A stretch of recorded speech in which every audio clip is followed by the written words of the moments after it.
Ça te dit qu'on regarde un film ce soir? Ben ouais, tu proposes quoi? Je sais pas, il y a un coup de foudre à Notting Hill, Opération Tonnerre, Le Cavalier électrique, Flash, Volt, c'est pas mal aussi. T'as l'air préoccupé par l'électricité, non? Ouais, c'est vrai que je suis un peu sous tension. Est-ce que tu veux qu'on câble le tableau électrique et comme ça tu passes à autre chose? Ouais, peut-être. T'as eu un éclair de génie, toi.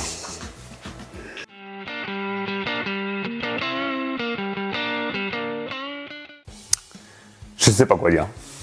J'ai un tableau, j'ai tout un tas de fils, 4 rangées, et pour équilibrer un peu le tableau, j'ai redessiné le tableau et j'ai noté tout ce que j'allais devoir brancher. Comme ça, je me dis, je vais pouvoir ventiler et par exemple mettre le radiateur salon sur la première ligne, radiateur cuisine sur la deuxième ligne, radiateur chambre et salle de bain sur la troisième, de manière à ce que sur une ligne, il n'y ait pas que des appareils de puissance et que sur la deuxième ligne, j'ai que les luminaires. Et comme ça, je me dis, je vais pouvoir ventiler un peu mon tirage de puissance en fonction de comment je vais le brancher. En sachant que j'ai les interrupteurs, j'ai les télérupteurs aussi à câbler, que j'ai la pompe à chaleur qui est déjà branchée, que j'ai la prise qui me sert depuis le début du chantier qui est branchée, et que j'ai un fil qui est branché que je sais pas qui c'est. Ça, c'est le mystère. C'est parti? J'ai fait la ventilation de mes disjoncteurs, de mes câbles, etc. Je sais pas s'il y a il y a vraiment un intérêt à le faire, mais ça me semble logique en tout cas de le faire. Lundi, j'ai mon pote qui est électricien qui doit venir récupérer des planches de coffrage. Il le sait pas encore, mais il va inspecter tout ça si j'ai pas fait de bêtises. Il va couper les gaines, dénuder les fils et les faire rentrer en sachant qu'il faut toujours connecter les terres sur la câblette de terre. Et la première réflexion, c'est là, vous le voyez même pas. Je suis tellement hors champ. J'ai mon four là. Je sais pas pourquoi on a coupé aussi haut. Peut-être que j'ai tiré quand j'ai tiré là-bas, quand j'ai fait le placo, je sais pas. Mais j'en ai qui sont très hauts. Pareil, il y en a un qui s'appelle cuisine, qui est haut, et l'autre c'est les prises électro qui est très haut. On va voir comment on peut se débrouiller. On va commencer du coup par le haut. Et est-ce que je commence par couper le courant, faire un tableau électrique avec le jus dedans? Je crois que c'est pas vraiment recommandé. Donc il va falloir que j'aille dans la grange couper le général. Du coup, on n'aura plus de lumière. Donc on va commencer par démonter les deux 10 ampères, les faire passer en bas et mettre les télérupteurs dessus.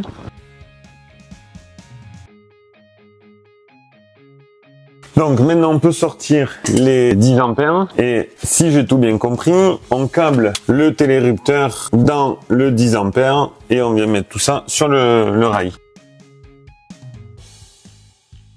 Tous ces fils là, ils sont trop courts pour aller au tableau. Donc je vais les mettre dans une boîte et faire des rallonges qui va descendre. Mais c'est la maison du bonheur quoi. Il y a un bourdon qui vient de rentrer, un oiseau qui vient de rentrer. J'entends grogner là. Je pense que je dois avoir les vaches qui sont juste derrière là, vu le bruit que ça fait. Roxy qui regarde le bourdon, qui se demande ce que c'est. C'est pas méchant mon chien, t'inquiète pas.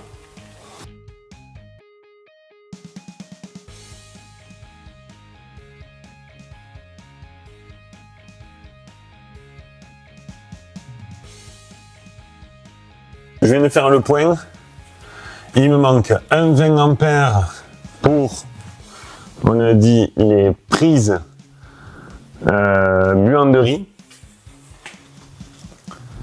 et un 16 ampères pour les luminaires de la chambre, pour les lumières chambre. Donc je vais quand même câbler tout le reste, étant donné qu'il me manque que 2 au final, je me dis je les ferai les fils en attente et demain j'irai chercher les 2 manquants.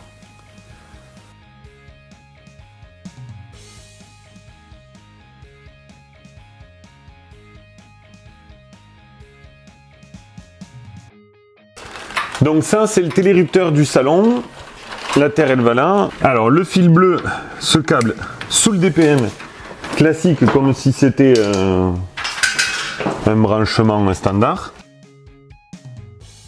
Et l'autre fil se branche sous le module de télérupteur. Donc le rouge dessous, là où il y a le pin là, qui rentre avec, l'envoyer sur l'interrupteur, l'autre le mettre au-dessus et j'ai le bleu qui doit aller du disjoncteur et qui doit revenir se prendre dessus. On va le faire comme ça. Et si ça marche pas, eh ben, on redémontera tout. L'avantage en faisant les vidéos, c'est que Bah, j'ai des traces de ce que je fais. Et en faisant mes recherches, j'ai vu qu'aujourd'hui, ils vendaient les boîtiers télérupteurs avec le disjoncteur. En fait, c'est un gros module avec les deux intégrés. Et je me dis, c'est pas plus mal, quoi. Parce que t'as juste un module à brancher, et puis voilà, fin. Bon, mais voilà, le tableau, c'est fini. Il n'y a plus que le capot, et c'est terminé. Ça vous dit qu'on fasse un petit tour du chantier maintenant? Voir où on en est, et ce qu'il nous reste à faire? Dans la cuisine, il nous reste les embrasures à faire. Toute la pièce a été plaquée, l'électricité est passée de partout, donc on a quand même bien avancé la pièce. Le châssis fixe est en commande, on devrait le recevoir le 15 juin. Pour le sol, malheureusement, on ne pourra pas faire le sol en colle à carrelage que Lorraine voulait faire. Ça aurait été super original, on avait vraiment envie de relever ce petit défi. En plus, on voulait mélanger les matériaux, colle et bois, mais c'est très long d'exécution. Et nous, aujourd'hui, on est timé, il faut qu'on puisse aménager vite dans la maison. Du coup, on a trouvé notre solution, on a trouvé quelque chose qui nous plaisait aussi, c'est des lames de PVC clipsables. Et on a trouvé un motif qui nous plaisait vraiment. Donc, ça a été commandé, j'ai reçu le texto ce matin du magasin comme quoi, ça y est, c'est reçu. Donc, on va pouvoir aller le récupérer. Et évidemment, on vous montre ça dès qu'on le reçoit. Là, on est dans les pièces d'eau. Du coup, ici, c'est pareil. Tout a été plaqué. Derrière vous, on a déjà posé une cloison intermédiaire pour séparer la buanderie. Donc, il reste une cloison intermédiaire ici pour séparer le WC de la salle de bain et du couloir. Et puis fermer la salle de bain. On n'avait pas finalisé cet espace parce qu'on a eu un petit souci sur les bâtis portes qu'on a commandé et du coup il y avait un détail esthétique que je voulais qu'on valide ensemble avant d'aller plus loin. Que moi je préférais la solution A, Lorraine préfère la solution B, donc j'en avais monté une, on en a discuté et je vais devoir démonter celle que j'ai fait. Donc heureusement que j'avais pas tout fait. Mais voilà, du coup ici c'est pareil, il restera les embrasures à faire et ensuite joint, peinture et puis après le sol. C'est pareil, ça, le sol, on l'a trouvé. Ah oui, parce qu'on a fait tous les magasins du département, voire même de la région entière, pour arriver à trouver le bon sol. Oui, c'est vrai qu'on en a fait beaucoup parce que j'avais une idée assez précise de ce que je voulais. Mais évidemment, il faut qu'on soit d'accord tous les deux. Et il y a des choses qui me plaisaient, mais en termes de mise en œuvre, ça plaisait pas trop à Sylvain. Et puis il y a des choses qui plaisaient à Sylvain, mais moi, les couleurs, ça me convenait pas. On a acheté les éléments séparément à des périodes différentes. Et on a hâte de voir si tous les éléments vont bien se marier. Ouais, et que ça va être uniforme. Et on croise les doigts que ça rentre bien, quoi. C'est ça. Allez, maintenant on va voir les chambres. Les chambres, avec le fameux mur où le placo se décollait, du coup je suis reparti, rail montant, plus de problème. Les embrasures, comme pour les autres pièces, on les fera en dernier. Et ici aussi, on a enfin trouvé le sol. Et en fait, la vérité, c'est qu'on a trouvé les 3 sols dans le même magasin. Ça a été une libération d'avoir choisi, validé tous les sols de la maison. Maintenant, on jointe, on peint, on pose les sols. La dernière pièce, le salon.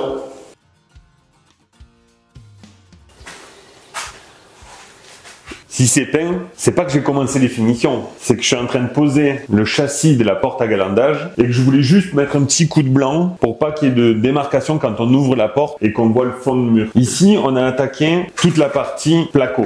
Donc, rail montant sur les murs. Là, avec Lorraine, on a retaillé l'arrondi du passage parce que l'ancien était un peu approximatif. Et par contre, l'habillage intérieur, faire du placo arrondi, ça va être un petit défi, mais on vous montrera ça. La grosse décision a été de réaligner cette pierre. En fait, elle est penchée et les assises ne sont pas très jolies. On voit, il y a un peu de plâtre, il y a du bois, il y a des clous. De l'autre côté, ça tient même avec des allumettes à l'intérieur. Et le côté a été cassé et bouché avec de la colle à carrelage ou je sais pas ce que c'est. Bref. On va soulager la pierre pour avoir accès à ces pierres-là, je crois qu'on appelle ça des corbeaux, pour les retailler, les refaire propres, refaire les assises et reposer cette pierre de manière à ce qu'elle soit à niveau. Là aussi, un gros challenge. Et l'autre grosse modification dans le salon, l'escalier. Oui, parce que au départ, on s'était dit qu'on allait fermer l'escalier, que ce soit une cage d'escalier fermée avec une porte.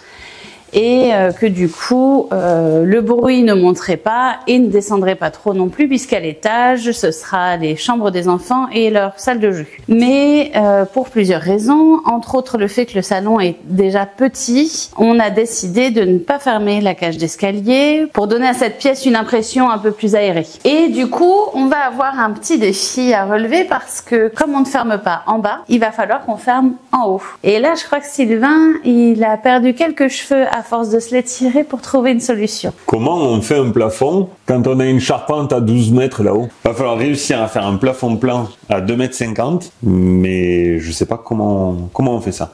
Oui, et puis c'est surtout qu'il va falloir que tu trouves vite la solution parce que tant que c'est pas fermé là-haut, on va pas pouvoir emménager.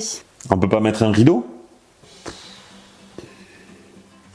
Et voilà, on se retrouve devant la cheminée pour finir cette vidéo. On a quand même bien avancé sur le chantier.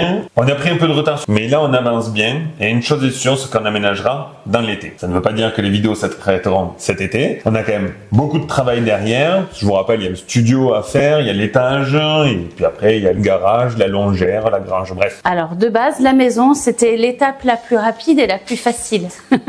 2 ans. Donc je pense que l'aventure de la brosse en folie va durer encore un moment et on espère vraiment que vous allez continuer à nous suivre et à aimer ce qu'on fait. La semaine dernière, on n'a pas pu faire de travaux du tout parce qu'on avait pas mal d'autres choses qu'on repousse toujours à plus tard. Mais plus tard, ben, c'est maintenant. Donc, on n'a pas du tout avancé les travaux la semaine dernière, mais cette semaine, on va s'y remettre. Et on espère vraiment qu'on va pouvoir finir l'assainissement parce que ça, c'est la deuxième condition pour qu'on puisse emménager. Parce que là, actuellement, on a les tranchées qui sont toujours pleines d'eau. Il pleut un jour sur un et on ne peut pas envoyer le tracto creuser la tranchée avec un terrain complètement trempé. Si vous avez trop de soleil chez vous, envoyez-le, on en a besoin. On le garde pas longtemps vraiment, mais juste pendant 10 jours, ce serait parfait. Juin, juillet, allez, après c'est cadeau. En attendant, on a quand même pas mal de boulot à l'intérieur à finir. Alors pour ne rien rater, le mieux, c'est de s'abonner.